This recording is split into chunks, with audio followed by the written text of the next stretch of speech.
Hello, everyone, and welcome back to this week's episode of Cast a Dice, a Warhammer podcast. I'm here this week with Rob, our resident dwarf player, Wayne, and Caramon, here to bring you an episode about Fyreslayers and the big release that's coming up for them. How you all doing today, guys? Pretty good.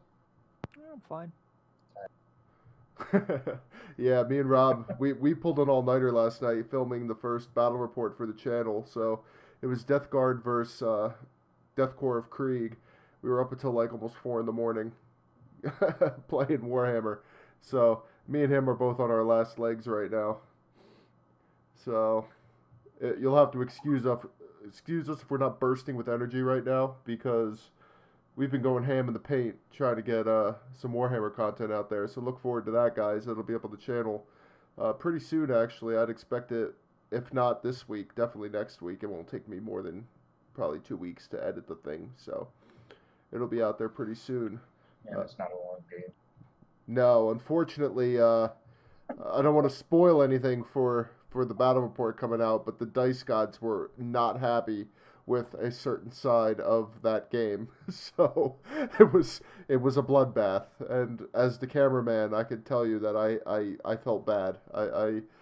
I felt a certain way about what was going, and it was like watching somebody get hit by a train, and I couldn't help them, and I felt helpless. And It's kind of like when you see somebody lose their balance in public and they try and regain it, and then they keep stumbling and then they eventually sleep, and they kind of roll over onto their stomach. That's a good way to put it. Yeah, some things happened, some bad things happened, but lessons were learned. And you know what? That's kind of where you want to be at the end of the day. You know, you play Warhammer, you do some things, you roll some dice, and you learn a lesson. And you know, life is like that in a lot of ways. You got to do things, you got to learn the lessons. And you know what? We learned lessons. So look forward to that battle report.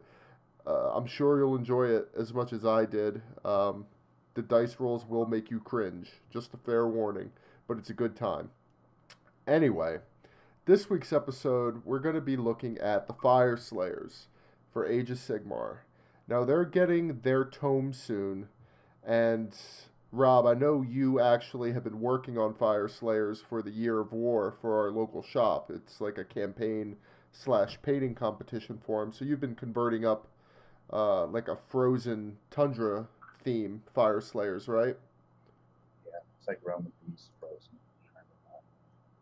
Yeah, Kind of so like it looks like old Pictish type Norse Proto-European style fires. yeah, they look really cool. A lot of wolves, a lot of bones. I know you got like a berserker jumping off a wolf or something like that. So Yeah, berserker jumping up a wolf with a serpent's head with a pike through it. Just, post pictures and you eventually have a spot to post pictures. yeah, yeah, make sure you send along some of those pictures. I can throw them up on the Instagram because a lot of people will probably want to see them. I know they're looking pretty cool from what you showed me. So I look forward to seeing more of them. Um, Fire Slayers are one of those armies that have been waiting for a tome for a while. They didn't even have, to my knowledge, they didn't have a Age of Sigmar 1.0 tome, did they? They did. Did They were they? one of the first. Yeah, they were one of the first. So they had their first round of battle tomes released that did not have allegiance abilities. You still used the Grand Alliance allegiances. Okay, And so then the new year after that, they decided with the General's Handbook and like Sylvaneth and everything, Sylvaneth and Beast Claw Raiders, I think, were the first ones to get their battle tomes with updated allegiances. okay, The General's Handbook after that ended up having allegiances rolled into it, and then they've slowly been rolling through releasing allegiances for each of those armies or new armies coming along the way. okay, so Fire Slayers were stuck with an old style tome, much like Seraphon and Yeah, but then they did get an update in the General's Handbook, so cool. 17 or 18. Okay, now how did you feel about Fire Slayers up until this point as an army? What did you? Because I know you picked them up. So what drew you to them in the first place? I like dwarves. I've always liked dwarves. I like the aesthetic. The lore is pretty cool, and I thought that there's a lot of opportunity for customizing or converting. So that's mostly why I picked it up, and also because I said, well, they're about to get an update anyways, and I played against them at the tournament, and they were just durable, very durable. They Yeah, seemed pretty cool. And they were, it's a horde army, but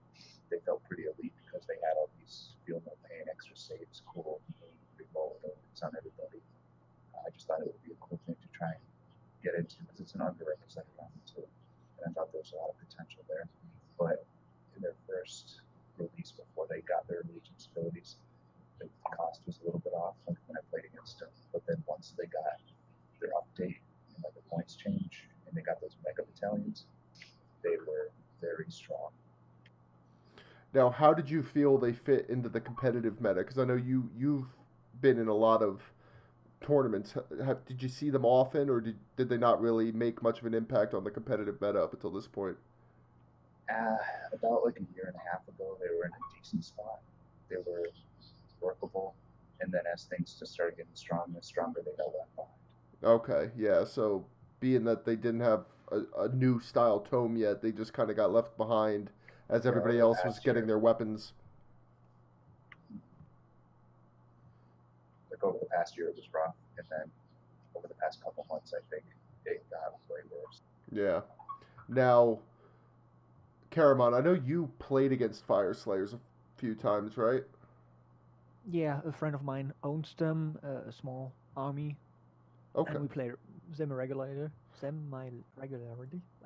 Words. Okay. Now, how did you feel playing against them? Um, well, considering I usually don't play that hard of a list against my friends, they were somewhere between a fair fight or at sometimes even somewhat of a challenge, because they were very durable with their big blob of 30 Volkites, which just take ages to chew through. Mm-hmm. Um, uh, and basically everything having a feel no pain except the big monsters made them a very tough match sometimes to take down with casual lists. But if considering the lack of big allegiance there, yeah, they were pretty easy to take down in tournaments. So Okay. yeah, So they were solid casually, but they weren't really making any impact on the meta overall in a competitive sense at as they least were not in my before. region. Yeah. Okay. Yeah, not over here either. Yeah. Now, Wayne, have you played against Fire Slayers at all with your Flesh Eater Courts? No, nobody here that I'm aware of plays them. I know one guy is probably going to start them, which is kind of good because his main army is Flesh Eater Courts also, so that should put me as the main Flesh Eater Courts player. But no, I haven't played him at all. Okay, so that's cool. Yeah, I've noticed that too. Not a lot of people play the dwarf armies. I mean, really, the only one I know who plays them or plays any dwarves really is Rob. So, and I know if they still had squats in 40K, he'd be playing them too. But other than that, there's like a very anti-dwarf mentality. I feel like in the in the in the hobby because I never really see a whole lot of dwarf players. I don't know why that is. They seem like they got a pretty cool range of models. So maybe it was their rules. Maybe something about them wasn't jiving with people. I think a lot of it, especially after seeing Rob's paint schemes, I think a lot of it too is the way the studio paints up Fire Slayers. It kind of makes them look too cartoony, in my opinion. If you give them like a gritty kind of badass paint job, it really does them a lot of wonders. I feel like they look a lot better when they aren't painted like bright red, like giant babies with red hair. So, Yeah, pale guys, which is cool. Pale is cool. Pale is beautiful. But orange hair and kind of it just looks. They all look very flat. The paint scheme is very flat. yeah.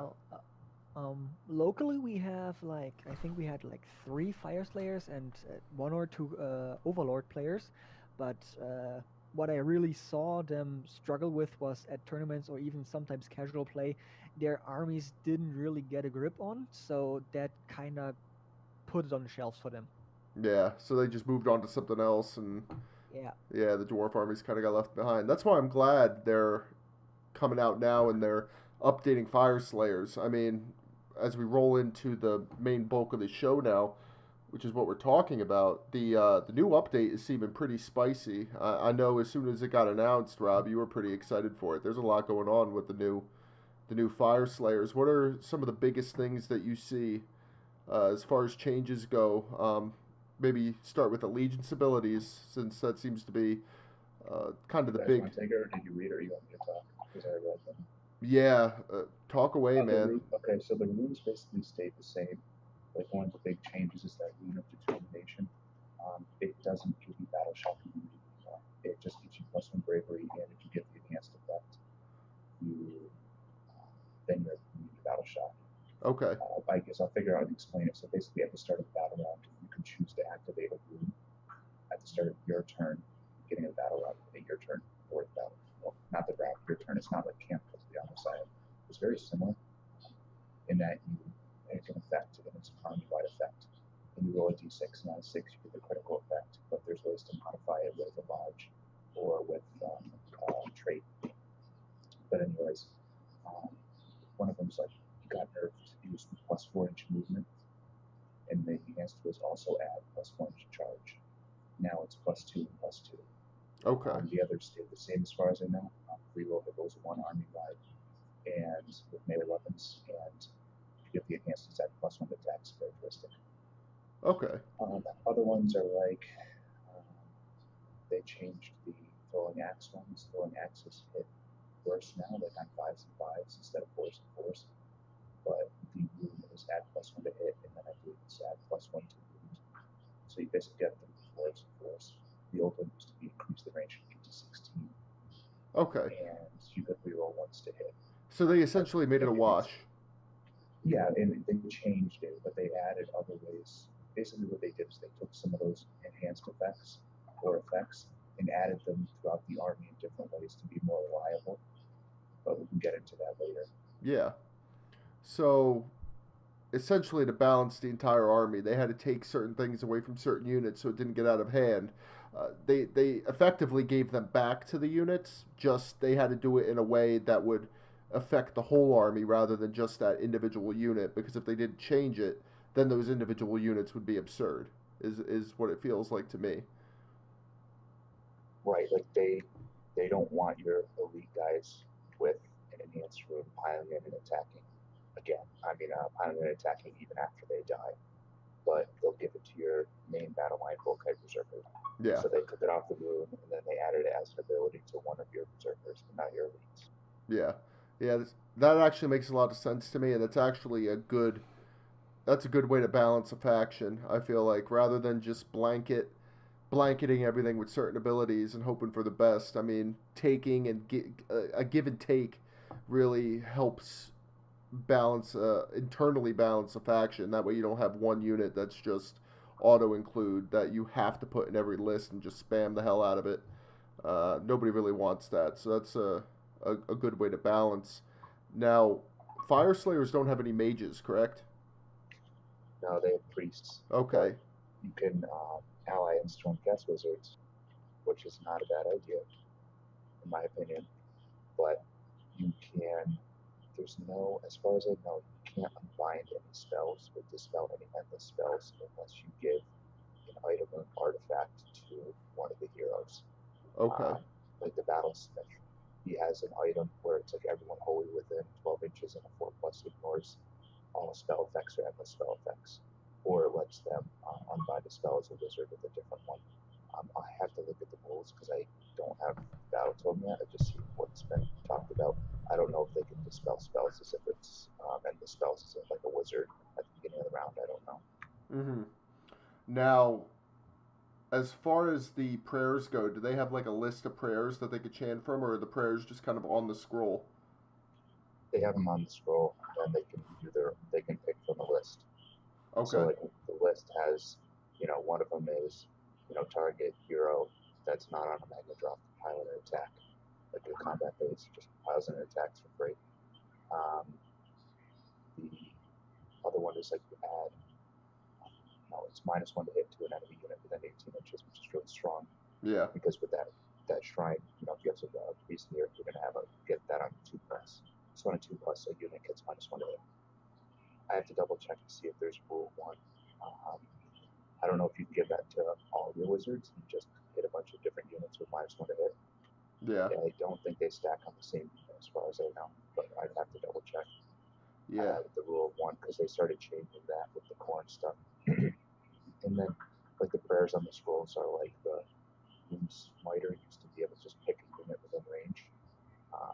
It was like 18 or 20 inches of the key. It was really long. Now a lot of things have changed to holy with it, and it's a prayer roll now, so a unit can reroll failed new rolls, but it's a prayer. Okay. And the Rune Master with his rolling up a train feature, making it deadly. So they've, I mean, Fyreslayers have already kind of been like this, but they really kind of doubled down on the idea that they want you to run a lot of heroes, and kind of your heroes are the linchpin of your army. They're going for a heavy kind of synergy faction with the Fyreslayers, almost akin to Khorne. It feels like. Yeah, I think they actually moved further in that direction, because the Grimwrath Berserkers count as a hero, but they don't take up a leader, Okay, so which is interesting. Because yeah, you can give them specific artifacts. And okay, there's the one lodge that you can give. You get 2 extra artifacts for your heroes, just right off the bat. that's interesting. Now, in the transition, now that all the War Scrolls are available, in this transition from old Fyreslayers to new Fyreslayers, what units do you think were the big winners and the big losers on the in the transition? We'll start with the winners. Like, who do you think benefited the most from this new tome? Does anyone else want to go? Or Yeah, I know, Caravan, you were talking about it a little bit earlier. I know you were mentioning the Berserkers. Yeah, the Hearthguard Berserkers, with their new, they changed the Phenopane a bit, I think. Now they get to a 4+ Phenopane with the hero nearby, and that they're. that was always like that. I You think sure? the Volkites changed. All right. I thought it was a 5+ before only, but No, it was a 4+. It's pretty crazy. anyways, they have 4 swings in melee. Oh no, they have a weapon choice. 2 swings in melee. They got their extra wound. They got a 5+ save. They got a 4+ invul, and the extra mortal wounds on the attack. And I talked with Wayne a bit about the pricing earlier, and he mentioned he heard something about 120. And I think at that point it would have been insane. I don't know. Do you know anything about their pricing yet? It's 120 for 5, but you're taking your 3600. All right. Which in my opinion is a steal. Then at 120 points for that melee profile, those stats, and the extra mortal wounds, they're gonna do fine. I think they really. Yeah. That's a little bit cheap in my opinion, but all right. It definitely sounds like they're in a good place. I mean, just to bump up to 2 wounds alone is so huge. It's so huge because it's effectively giving you 2 guys for the price of 1 at that point. Yeah. Yeah, it can't be stated enough how big the difference is. I mean, obviously I'm a little more experienced in 40K, so it's kind of like the transition from Tactical Marines to Primaris Marines. Like, you don't really realize how much that extra wound makes until you see somebody firing into an intercessor squad, and you're not losing the entire squad in the shooting phase, because it's actually kind of hard to get rid of both wounds on a guy, and it takes double the firepower to start removing models, and it's a big deal. I mean, they got more attacks, they got a lot more synergy going on. They got the extra wound. They're already tanky as hell. I mean, as you both have said before, playing them in their old iteration, they were a very tanky army. Now they're even tankier, and they have twice as much longevity. So, I mean, how many points were they prior? 105 or 480 for 30. Okay, so 20, they 20. Yeah, you essentially. I think it was 20. Yeah, 20 was the max. Now it's 30. Yeah, so they were 105. You said 100. 100 flat. Okay. Only 1 wound apiece. Yeah, so for 20 points, for 20% of the cost, you gained 100% of the durability. Yeah, you get double the output, double the boost. Yeah. 100% increase in cost. Yeah, that's a buff across the board if I've ever seen one. It doesn't really get much better than that, so. Yeah, so those are really nice in my opinion. Their ranged counterpart, the Auric Hearthguards, with the new ability against monsters, because they added an extra damage in there for targeting them. Just flat more damage. It's the extra wound again. I'm not sure about their Sworn Protector ability. Did that change? That didn't exist before. But basically, they can be soaked up like a bodyguard. Yeah. It's a wound or a mortal wound from a hero nearby. So, with heroes, obviously, it's an army that focuses a lot around heroes, hold within buffs and prayers. So being able to just absorb things off on 4+. Yeah, and they should give the lookout sir too, so you have like this support hero bubble surrounded by those Auric Hearthguard that just fire away at everything because their shooting profile is still solid. Yeah. And pricing, on those two, or? I think they're 120, but I don't know if that's for 5 or for 10. Yeah, but well, yeah, Or those. Let me see. Actually, hold on. I'll try and find it. I mean, Yeah, do that. either way, I mean, if it's for 10, that's even crazier. But even at 5, I would say that's worth it. I mean, I'm guessing it's 5 because they're getting sold in boxes of 5 still. Yeah. It's the same kit as the. I wonder. I'm curious. Yeah. I'll try and find it. Yeah. No. Yeah. Take your time. Even if you don't find it, the pure stat increase plus the extra rule in this hero heavy army to protect those heroes even better than other armies, it's just Exactly. I mean, it can't be stated enough how important that is. I mean, you got an army that is significantly based around its heroes, and you need them to effectively lead your army. I mean, they're what makes your army functional. The fact that you have built-in protection for them, unlike a lot of other armies, is huge. Because I know with Khorne, a lot of times, I know especially older Khorne. I mean, even now, if you kill the heroes, you kind of neuter the army a little bit. Against Fyreslayers, that's significantly harder to do now because they could just pass these wounds off. And they're not just passing them off, they're passing them off to very resilient models. So not only are they passing wounds off, but those models that they're passing them to have a very significant chance of just ignoring that damage. So well, the Aurex don't have the feel of pain, so. They don't. No, they don't have one, but still they got the extra wound. So if a single wound gets negated, you don't lose the guy. He just takes a wound. Okay.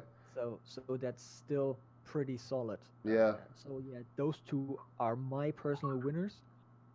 I didn't really glance over the heroes all that intensely, but I'm not sure we have all that many losers in that army yet because, yeah, it's just flat buff for most of them. Yeah, it didn't really seem like it. I mean, they all gained a wound across the board, right? Even the heroes. I'm not sure about the heroes, but all units got an extra wound.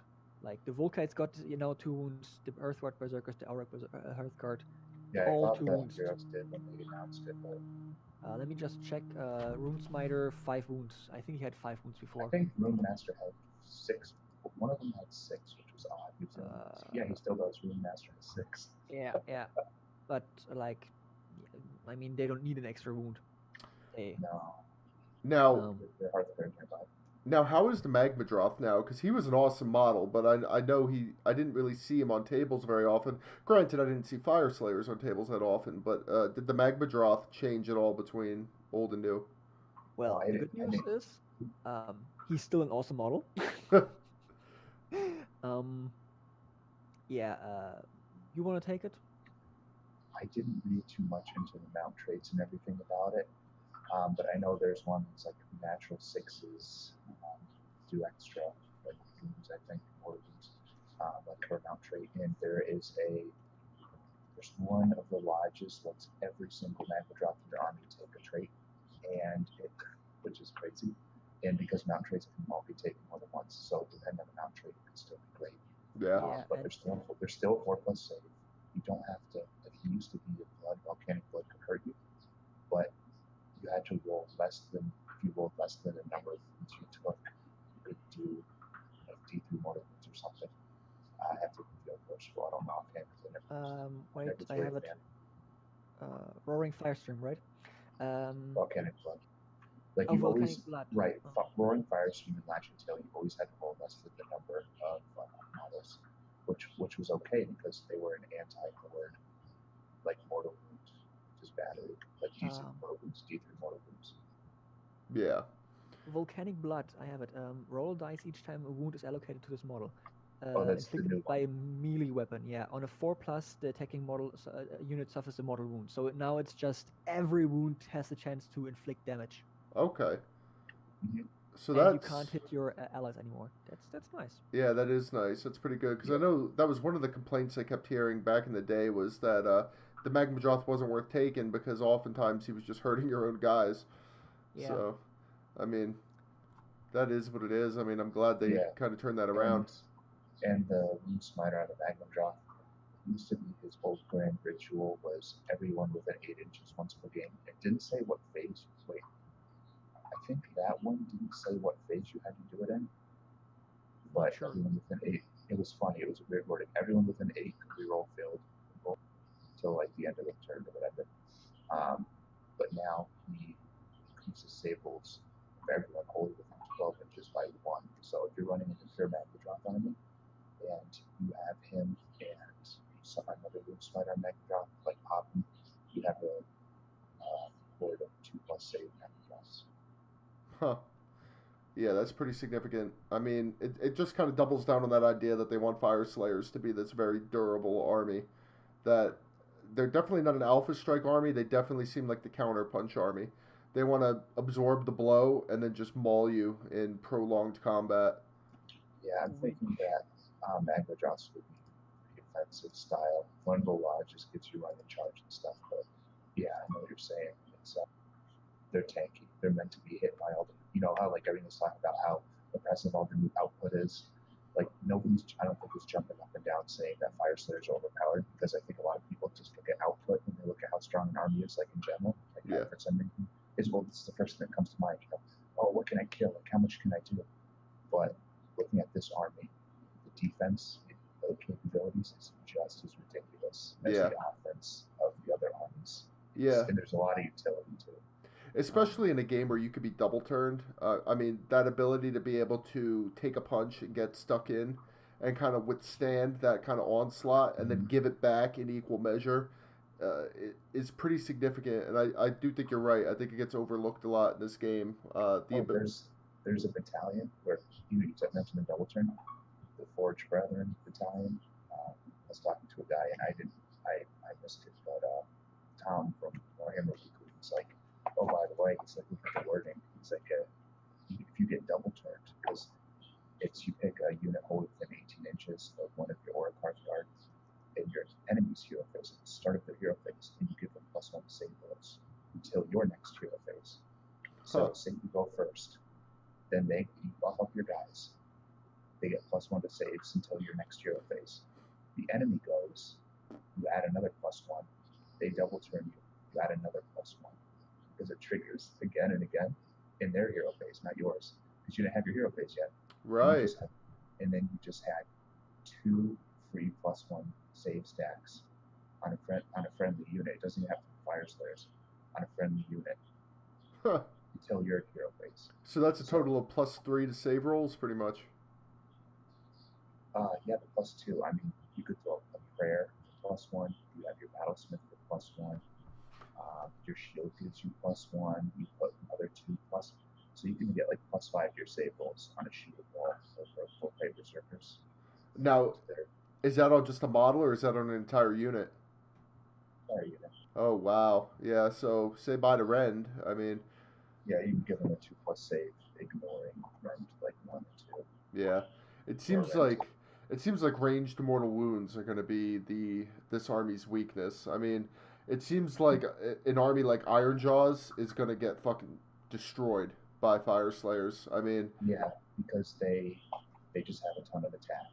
Yeah. Excuse me. Then again, the Fyreslayers just have a ton of defense, and they have a ton of attacks too. Yeah. But they just do it better. They do the same thing that Ironjaws do, but better. Yeah. Until Ironjaws update. Yeah, Ironjaws are one of those army that severely need an update. I mean, they're getting left behind in a big way. I can't even imagine them having a game into Fyreslayers. I imagine the Fyreslayers will take a whole Ironjaws army, just absorb the charge, and then just whack them down and just obliterate them in like a turn. I can't imagine it going particularly well. I mean, like say you have your unit of Hearthguard Berserkers that Draco was talking about. You get them to a 2+ save. Witch Elves charge in. They slam you. You're like, oh, make 60 saves at -1 red. You're like, all right. You know, you save 40 of them, you fail 20. You shrug off 10 of those, and you lose 5 guys. That's advantage round. You know? Wow. Yeah. And then they swing back. Yeah, then you hit back, and then you get a double pile because of the battalion. Yeah, and the witch elves or the iron jaws, they don't have those kind of defensive buffs, so you're just gonna mow them down in a big way. Well, witch elves get some defense buffs, but Not on that generally level. a little bit flimsy Yeah. compared to Fyreslayers, which will be basically everyone is going to be flimsy except maybe Stormcast in some ways. Then again, I would argue they need that tankiness because remember, the dudes walk 4 inches. Yeah, there's ways around it, like that new Star Lodge. It gives you, I think it's a trait. I have to double check. I'm sorry. I think it's a trait where at the beginning of your first turn, everyone can run 6 inches and still charge. They auto run 6 inches. It can run and charge in the same turn. Is that what it is? I don't know, but I think it's the trait. At the rune that you can move to further and bank on that 6+ or 5+ if you take. Oh wait, no, that was a warlock trait with the 5+ to trigger it earlier, right? Yeah, but if you take the Star Lodge, you have to take the specific trait to that temple. But what I'm saying is, like, you could pop that, and next thing you know, you're running 8, and you walk 6, you run, and you're running 6. You just went 12 inches off the board, and then you charge. With a +1 because Vostar gives +1. Your Volkais get +1 from your musician. And +3 if you get the rune off. +2 if you get +2 rune off. from the rune, and then you can get a +1 from the rune father command if you decided to use it. So basically, you get, if all goes well, you know what I mean? Like all scenarios go well, you get +5 your charge roll first turn and run 12 inches up.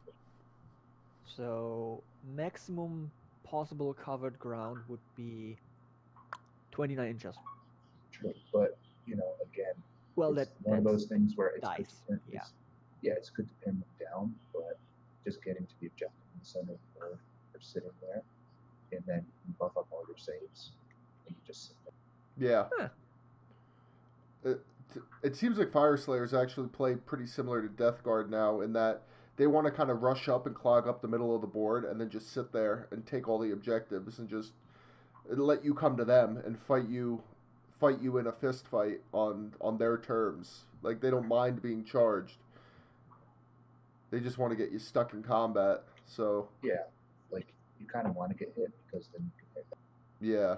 But the Volkites, like, I don't know if you saw, like, they have that Berserker Fury, like at the beginning of the combat phase. Mm-hmm. You can trigger it, and whenever a unit dies, they can pile an attack. Yeah. So they don't mind dying. They don't mind getting charged. They're not like Khorne, who really wants to get the charge.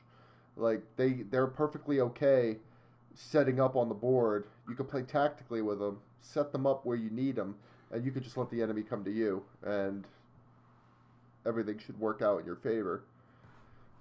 Yeah, and I guess the other thing is that it makes sense because you don't have any summoning. The other armies do. Yeah. You don't have any regeneration. Yep. Now, You don't have healing. like I said earlier, the biggest weakness, I guess, for this army is going to be ranged armies, and especially ranged mortal wound armies that can kind of flood the heroes and enough. They can only pass off so many wounds. So if you can generate enough saves, you are going to get rid of the heroes, and once the heroes are gone, the army loses a significant amount of its effectiveness. As of right now, what armies do you see giving Fyreslayers the hardest time? I know we spoke yesterday, agreed that Skaven is probably one of them right now. Who else do you think could give them some trouble? Chaos Dwarves. Yeah, they're Chaos Brethren. Yeah, I mean, I could definitely see Chaos Dwarves giving them a hard time with all those mortal wounds. And maybe Death. Yeah. Honestly, because if Death gets there first, and you can try and shoot for the words, but if they just regenerate and they debuff you, it's going to be kind of hard because you both kind of doing the same play style. Yeah. At that point, the trickiness. Yeah, at that point, then you're trying to out attrition a Legion of Nagash list, which is going to be pretty hard. Right, because you don't have any unbinds. Yeah. So stop any spells. yeah, so the spells are Except going for to tear that you way we up. talked about. Yeah. Yeah, we're an ally. Okay. So Flesh Eaters do seem like they have some game into them, but it's again you have to try and out attrition the attrition army. yeah, Yeah, and they have more maneuverability. Flesh Eaters do. Yeah. So I could do that too. yeah. So Depending on the type of mod.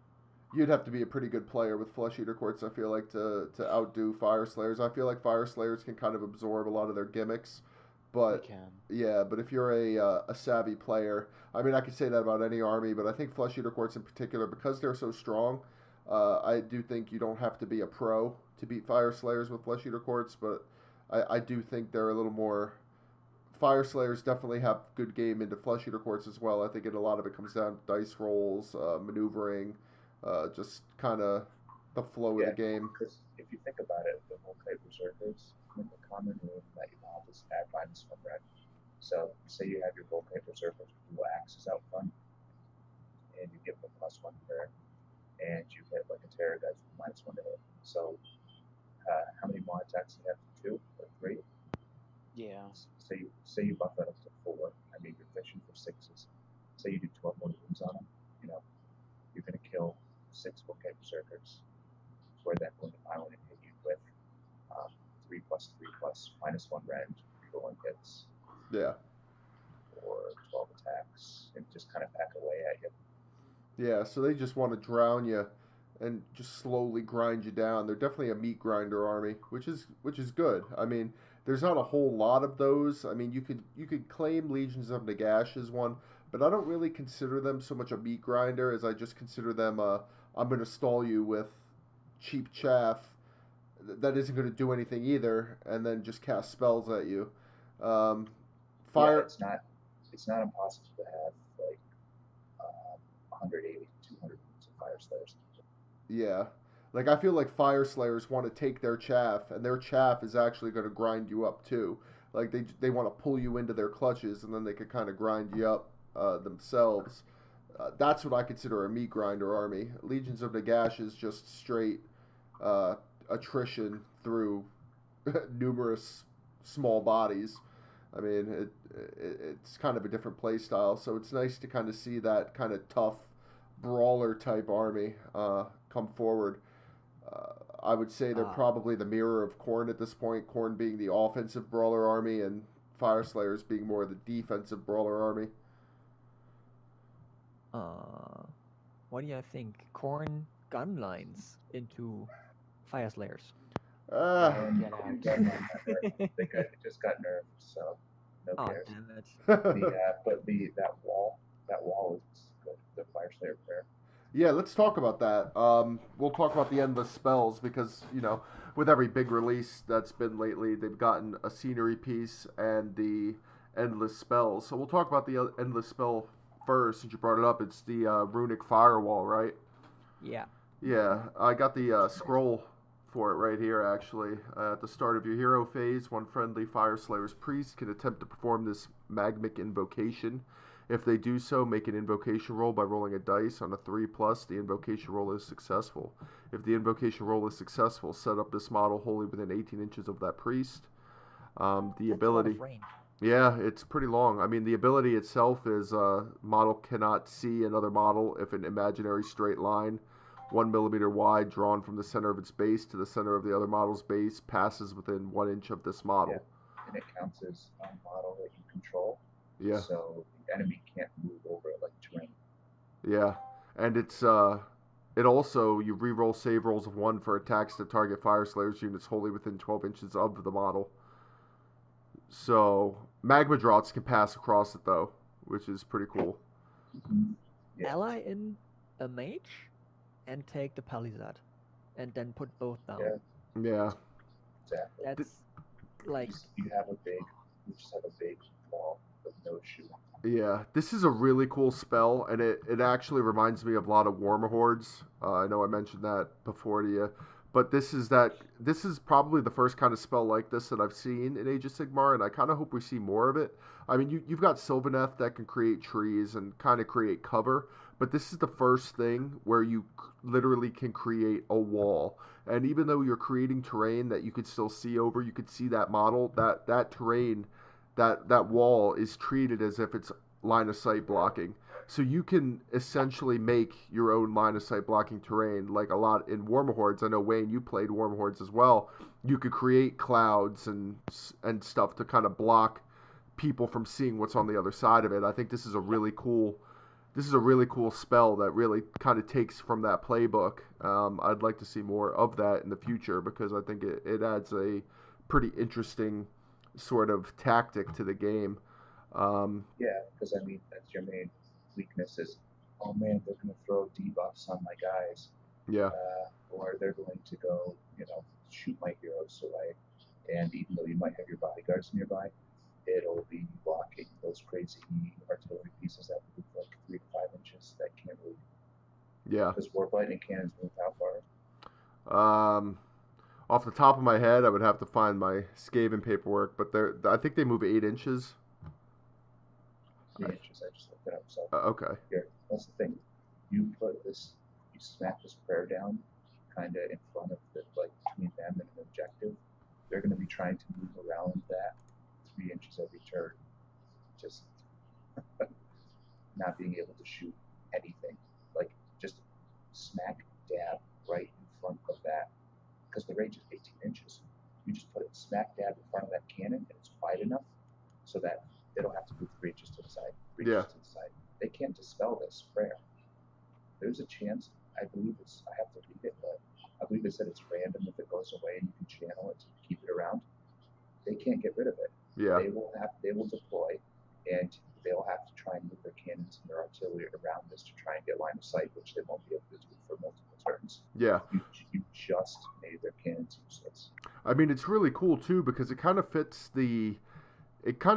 them in a way, and their fluff, because it's almost like they're terraforming the battlefield. And I mean, as an army based around these volcano dwelling berzerkers that can summon magma beasts and stuff, it's kind of cool that they can kind of create these walls of earth and whatnot to block line of sight. I mean, it was one of my favorite mechanics in Warhammer Hordes, being able to drop clouds in different areas, and it kind of gives you that roving cover that you need to move up the board, and it really messes with your opponent because now they have to change the way they move.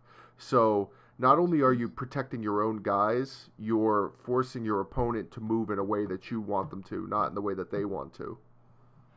Yeah, and 18 inches, again, for placing a wall down is a big range. Yeah. I see a tiny, small problem with this. The thing is, we just talked about how ranged armies should have game into them. Mm-hmm. We just took that away. I mean, and considering how grindy they can get for the opponent, and depending on the points cost for the runic firewall, which may make that one an auto include.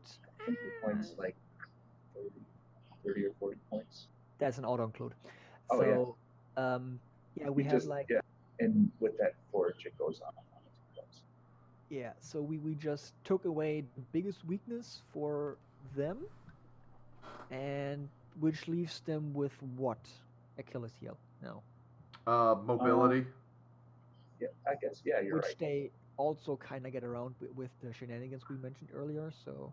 Sort of. Yeah. So, what's their weakness? I guess I would say just a lot of debuffs, but then again, if you just stack your saves, you just go through those. Oh yeah, and the Volkite Berserkers with dual axes, they reroll hit rolls. I still think it's shooting though, because I mean, at its core, you're cutting off a certain part of your army, but it's still only one wall, and the battlefield's very big. So if you have the shooting, you're gonna have enough shooting to get around the wall at some point. He can't protect you from everything. The wall's not going to be mobile shooting. Like sky fires. Yeah, Stormcast is going to be good into them.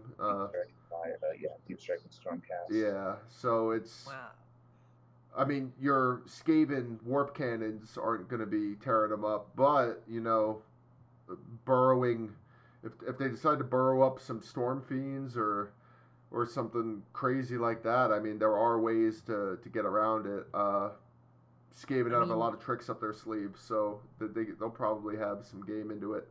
the thing is though, Legions of Nagash is pretty tricky with where they can deploy from, so you never really know where to wall off. yeah, still, the thing is though that first off, the game isn't really all that kind to shooting armies. Uh, Overlords being point in case, and the Stormcast shooting for once you drop it where you want it, sure, but then it's basically immobile. If you pick ballistas, nobody plays vanguards, even though they would naturally be in a game have game into Fyreslayers because they I've move seen fast and I've, shoot, I've seen a lot of people spam Vanguard Raptors with the long strikes, and which they use the anvils of Helm and Hammer and do like 30-inch sniper shots with almost 2 ends yeah, in the but hero phase. You got to remember too, that's also meta based. So if Fyreslayers really start to make an impact on the meta, I think you'll start to see a lot of the more mobile shooting options come back. You'll start to see the Skyfires come back. You'll start to see the Vanguard get used. And I mean, like you said about the Stormcast though, the ones coming down and being immobile. Really, with this type of army where you only need to carve out the heroes real quick, I mean, coming down and then doing your job and becoming immobile isn't really all that bad. They only have one job to do. So you drop them, you kill the hero they need to kill, and you kind of end it from there. Would this firewall stay out if the priest is no longer around? I don't really know how they work. I'll have to double check when it comes out. I can't find live information on that, but I heard that it's fairly random, so there's a chance it will stay around, there's a chance it won't. Okay. Whereas the coin judgments automatically. Yeah. So it's even though they're immobile, they still deep strike, so they can drop behind the wall, carve out what they need to carve out, and kind of be done with it. And then if they're immobile, they're immobile. So Fyreslayers can deep strike too. yeah, I mean Funny. everybody can deep strike anymore. It's like not even Yeah. special anymore. Not chaos dwarves, but yeah, I mean that's the other thing is that's the ways around the mobility. The lodge with the increased their run auto 6 run, the run in charge, Yeah. and deep striking. I mean, if you see a scenario where the line is 18 I mean you're 9 inches away from the enemy's deployment zone, so 18-inch difference. You're going to be getting first turn charge with buffed up, shield wall into their face, and they're not going to be able to shoot through it very easily. Yeah. Now, Fyreslayer's got multiple endless spells, not just the wall. So I feel like the other ones are worth kind of mentioning. You got the Zargron Flame Spitter as well. It's the same deal for casting it. You just need the 3+ invocation roll. And then its ability is Magma Blast, and it's at the start of your shooting phase. If there's a friendly Fyreslayer's priest within 6 inches of the model, you can pick an enemy unit within 24 inches of this model and roll 12 dice. Add 1 to the roll if there are 10 or more models in the unit. Add 2 to the roll instead if there are 20 or more models in the unit. For each 6+ unit suffers 1 mortal wound. It's pretty pedestrian, but it could be good against things like probably giant hordes of anything. Ghosts. Yeah, ghosts. Probably Daughters of Cain. They probably hang out in units of 20+. I mean, on average, yeah, because ghosts ignore rend and all that stuff. So on average, you're going to be popping 5 mortal wounds. Yeah. Wait, hold on. 6 at 12 dice. Or am I looking for one more? No. Try 2 of them. Yeah, so on average, you're going to be popping 6 mortal wounds. Yeah. Into a horde. Yeah, so it's like a little bit of extra damage. I don't know how many points it is. I mean, with something like the wall, I don't think this one. Yeah, I don't think this one will see a lot of play at 60 points. That one I'd take in the wall, but not. I don't know about the other one. Yeah, I mean it's okay. I mean this one's pretty pedestrian. The other one is the Molten Infernoth. It's you summon it, same invocation roll, a 3+. It's got a couple of abilities. The first one is Burning Tide. When this Magmic invocation is set up, the player who set it up can immediately make a move with it. In addition, at the start of each of their subsequent hero phases, the player who set this Magmic invocation up can make a move with it as if it is still on the battlefield. When you move this Magmic invocation, it can move up to 2d6. So you can move it. It moves 2d6. The other ability is the Erupting Inferno. After the model is moved, roll 12 dice for each unit that is within 3 inches of it at the end of its move. For each 6, that unit suffers 1 mortal wound. Fyreslayers units are not affected by this ability. So it's got kind of a mini ability of the last spell. It doesn't get buffed up to a 4+ based off number size, but it's still, you can move it around, you can move it within people and try to get some cheap mortal wounds in on it. It's got a third ability where it, Fiery Wrath of Volcatrix. You add 1 to the bravery characteristic of Fyreslayers that are wholly within 18 inches of the model. So, again, this guy seems extremely pedestrian. I mean, it's a cool looking model. A +1 bravery is okay. A couple cheap mortal wounds. I don't know. How many points is it? Do we know? 50. Yeah, it's nice to have. It's not a must in have. Not auto Yeah. include. I mean, moving The 2d6 is tough. Yeah. I mean, on average, that's a 7? So Yeah. that's not bad. It doesn't really do anything, though, that the other spell doesn't already do better. And it's not as good as the wall. So I can't really see a reason for taking it over the other two. Unless you had the points. I'd argue for taking it for the bravery because your basic dudes are bravery 7, I think. Yeah, so what yeah. happens is with Daughters of Cain and Mind Razor is a big combo that everyone runs. Yeah. Since you're not going to be able to have reliable dispels, they're going to get that buff off, and their witch elves are also 7 bravery, but the cauldron gives them +1, I believe. So Yeah. unless you're 8 bravery or more, I can double check that. Unless you're 8 bravery or more, you're going to be getting hit with 2 damage attacks. Yeah. Yeah, 2 damage attacks and -1 rend extra. Also for like game into Carantaline's Death, because those have a lot of moral scaling mortal wound attacks. So yeah, it's situational, but I think it has a place in some lists. Yeah, I think it would largely depend on who you're facing, but that would require knowledge of what you're going to be facing beforehand. Yeah, we're talking about weaknesses, bravery bombing, with the amount of bravery bombs, and Khorne has like an ability where whenever something like in a battle shock phase, like next to D3 models, if you throw that on somebody's hard to kill Hearthguard Berserkers, yeah, and you hit them with like -3 bravery and kill 7 guys. I mean, that's definitely true because as tanky as you are, there's no save around guys running away. So that probably is the most effective way to remove models from this army. Yeah, because if you get 5 models to go, I mean that's 120 points. Yeah. Yeah. Okay. So it's a nice safeguard. Yeah, it's a little tiny buff. I mean, one isn't. If you were gonna run, usually 1 isn't enough to stop that from happening, but it does save 1 extra guy. So I can definitely see. Which is 2 wounds now. So yeah. So yeah, it does get twice as much mileage as it would have normally. Now the other thing Fyreslayers got was the Battle Forge. This is their scenery piece. Its rules are at the start of the hero phase, 1 friendly Fyreslayer's priest within 6 inches of a Battle Forge can control its magmic energies. If they do so until the end of that phase, add 1 to prayer rolls for the priests while they are within 18 inches of the Battle Forge. So it buffs their prayers. Since all of them were going off on 3+, now they would go off on 2+. Does that count for the invocations though?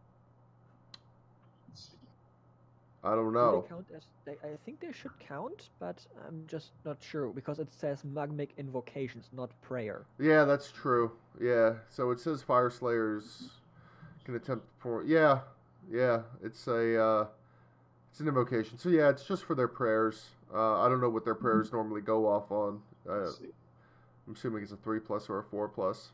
I know Khorne's are usually 4+. It's usually 3 or 4. It might not count as prayer. Yeah, I don't think they do. Because it doesn't mention prayers anywhere on the. Still 3+ for the walls, but. I mean, it's fine, anyways. Yeah.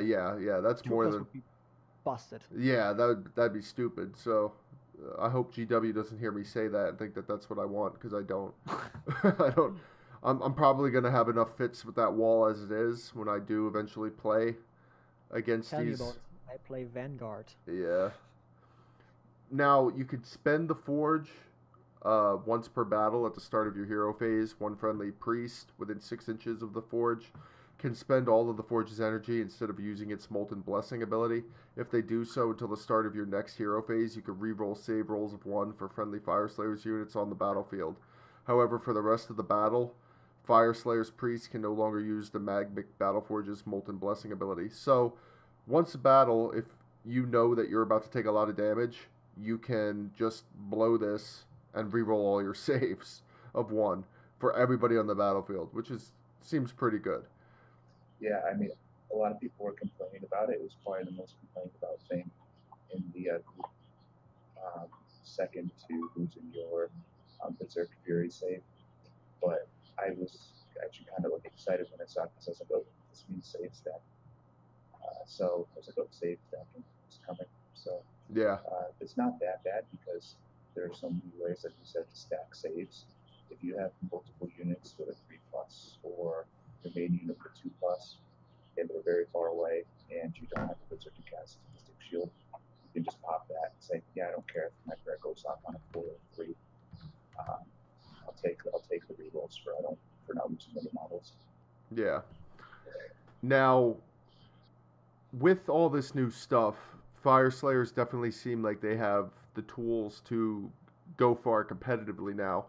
What kind of impact do you think they're going to have on the meta? Do you see them being like Legions of Nagash and Daughters of Cain level top tier, or do you see them more as a gatekeeper tier type army? Where would you place them in the meta? You guys can talk. What do you think, Caravan?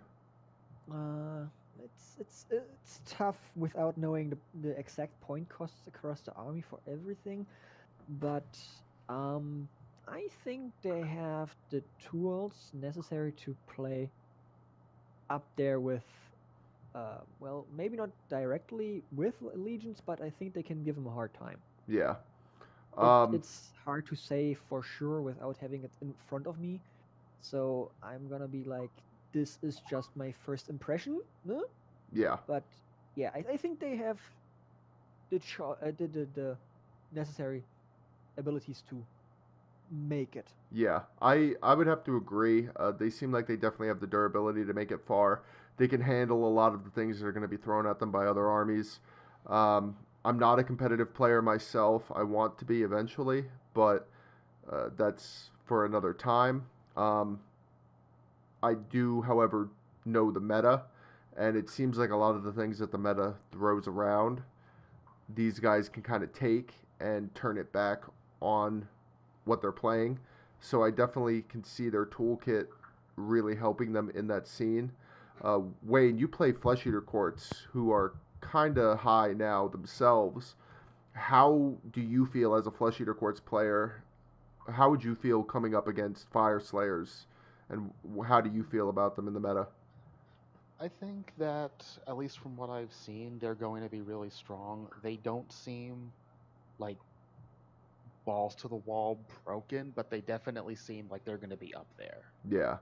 So I think they might take some top tables. They might not win every event, but I do think they'll be in and out of the top 3. I can see that.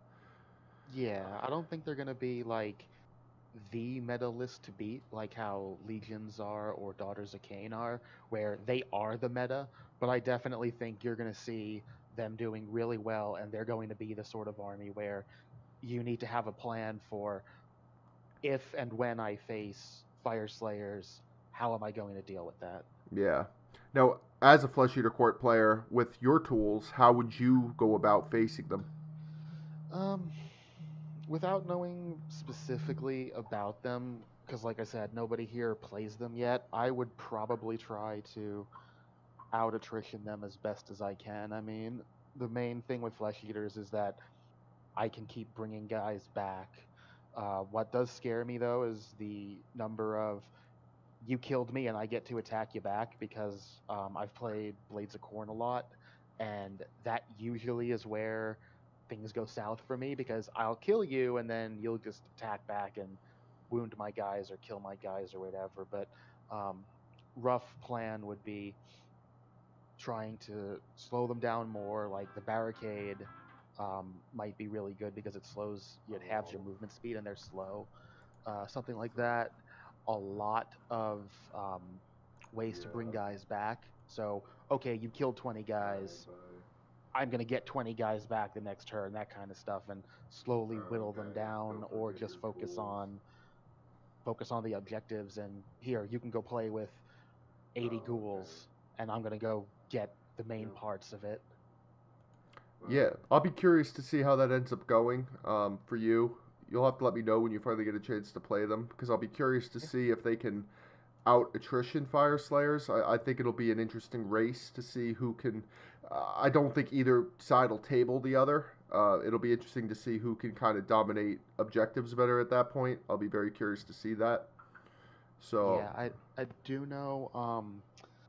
I believe one of our guys is going to start them, and my local game store is planning on a slow grow league, the 22nd, I believe. So if I play in that, I'm definitely going to have, at least at low points to begin with, some experience playing against them. yeah, so that'll be good. I mean, you'll get some experience playing them. You can tell me how that goes, because I'll be curious. I know I'll be playing against Fyreslayers as Khorne eventually when that army gets up and running. Right now I'm working on my Black Legion, so we'll cross that bridge when we get there. But the demons are mostly done thanks to Rob. When other people paint, it goes a lot better than when I try to paint. So, I mean... I had to put them on the back burner for a little bit. Oh, no, yeah, completely understandably. I mean, honestly, I should be painting them myself. I should stop trying to get other people to do my dirty work for me. But, you know, I mean... for some reason, you do your Black Legion, I'll finish them. That's the way of chaos. it is the way of chaos. My life is chaos, and you know what? I'm okay with it. I'm completely fine with it. Now, yeah, I think, I'm sorry, what are you saying? No, go ahead. You're cutting out. Oh, yeah, I think you're going to see it up them up the top tables, but not that mostly because not that many people play them, so you're not going to see them everywhere. I think you're going to see some people pick them up, but I think it's the dwarf effect. You're just not going to see them a lot. Yeah. But every once in a while, you'll see like the odd one out that does very well. You'll see like, oh yeah, you know, it finished in the top half. Yeah. People are like, okay, cool, and then you'll see, oh well, this guy did exceptionally well with them. It'll be a big spread, I think. I don't think they'll be reliably up top, but not because of the army, but just because of who plays them. Yeah. At least in the U.S. or this Northeast area. Also, yeah, I think that there's a lot of answers for everything. And that, like the monsters, like the lodges and stuff. Like I think I was telling you, Joe, like there was the one where it was like in Axe you can get your Berserker where every hit roll counts as 2 hits. Jeez. And it's with -2 rend 2 damage, and they can pile in multiple times. So, and it can attack even when he dies. So it's one of those things where, yeah, you just throw him and his buddies into a monster, and then pop the command ability where they all go at once, and it's done. Yeah. Even if it fights back and kills you, you still hit it, and then you trigger your command ability or something. Yeah. So it's like whenever you choose it to attack, whenever he attacks. So say you attack and kill my guy, well, he chooses to fight, and then he pops his command ability, and all the heroes around him get to fight. So there's some tricky things in there, especially because Grimman Berserkers don't count as leaders. I could see like people rolling around with like 4 Grimman Berserkers kind of running up with Battlesmith with them to get to like 2+ save. Because Battlesmith, according to the wording, stacks. So you could see them running around with like 2+ save, 5+ for pain. If you have your bodyguard save, a 4+ save. Oh man, they're all kind of supporting each other. Yeah, they definitely seem like an army that's very good at trading up. So they'll throw themselves into the fight, but they'll always trade up. So it's yeah. You could it's all about objectives and output. You could have one Berserker hold up a horde. You know, you debuff the horde, debuff your Berserker saves, and he's just going to take all the hits. Because like I said, how many bases can you really pile around a single base from a horde? You know what I mean? Exactly. 25mm bases can fit 1, 2, save half, save 15 can attack or something. Yeah. I don't know, say the team can attack and they're debuffed. You know, if you have a 2+ save with all these feel no pains, the artifact to make a 9 wounds, you're just gonna take all the hits. Yeah. Yeah, so they're the counterpunch army, they're the trade up army. They want to take what you have to give them and make sure they deal it back to you in equal measure. I mean, that just is what they are. And you know what? That's cool. That's cool with me. I like that there's an army now that has that kind of play style. Anyway, that was this week's episode of Cast the Dice. It was a productive one. I feel like we got to talk a lot of shop today, which is nice. I like that we got to talk about a lot of tactics for Fyreslayers. They're an exciting army. I look forward to seeing them on the table. If you out there are interested in playing Fyreslayers after hearing this cast, they're on pre-order now. They went up on pre-order yesterday, so make sure you grab them, get the tome, and get ready to have a good time with them. Again, this was Cast the Dice, a Warhammer podcast with Joe, Wayne, Karaman, and Rob. Hope you guys have a good one and keep gaming.